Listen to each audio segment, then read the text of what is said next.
warning concerning the 2024 moon landing that the target is in doubt. I don't have a crystal ball, the boss states.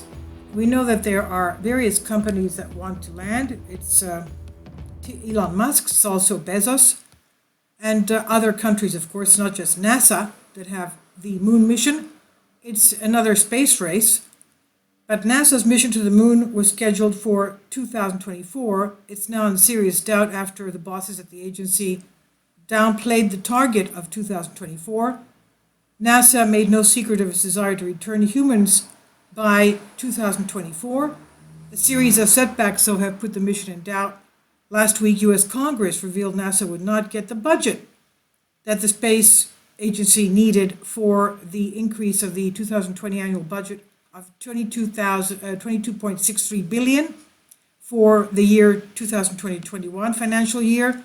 And earlier this year, the NASA human spaceflight chief, Doug Lovero, who since stepped down suddenly, said the space agency would need at least an additional $35 billion in funding over the next 4 years on top of what they were already designated.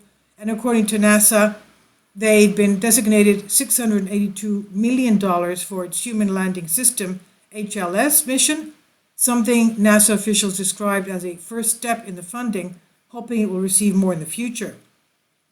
Lovero's replacement is Kathy Lauders, and she revealed NASA may have been a bit overzealous in its ambitions.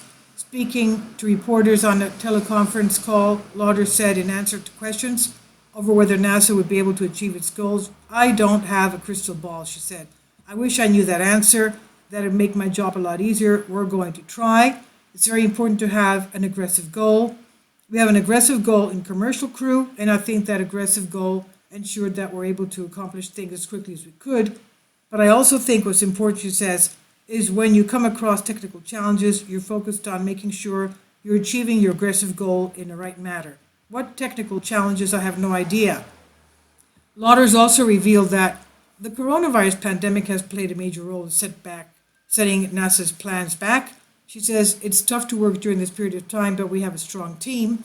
I know that they're happy to have a goal, and they're happy to be moving towards that goal. And it's pretty great, a great goal for us to be working towards."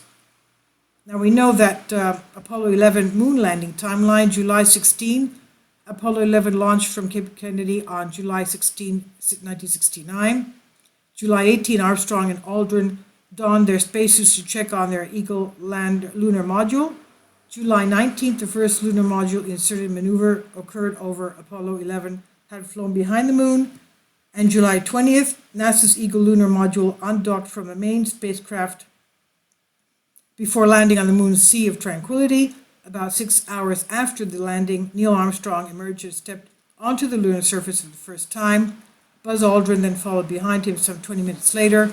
And July 24th, 69, Apollo 11 returned to Earth, splashing down into the Pacific Ocean.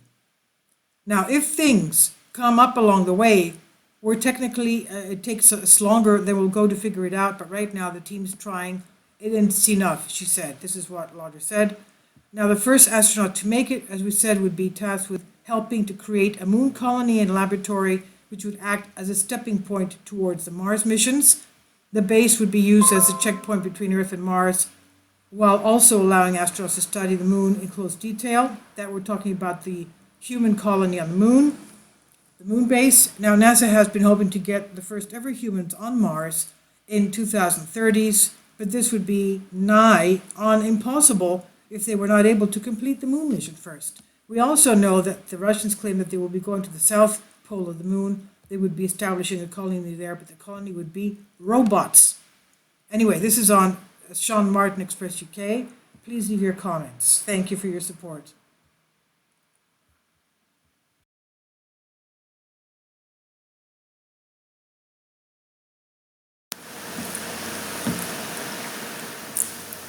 If you'd like to join me on my Patreon account, you will hear content not covered by mainstream media.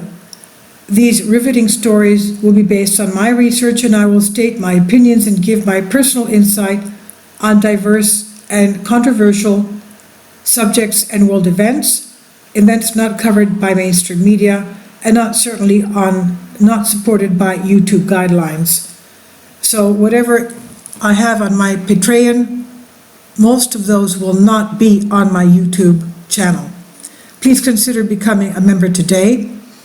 More of the most significant and important videos will be on my Patreon channel. Your support helps me to continue my research and keeps this YouTube channel alive.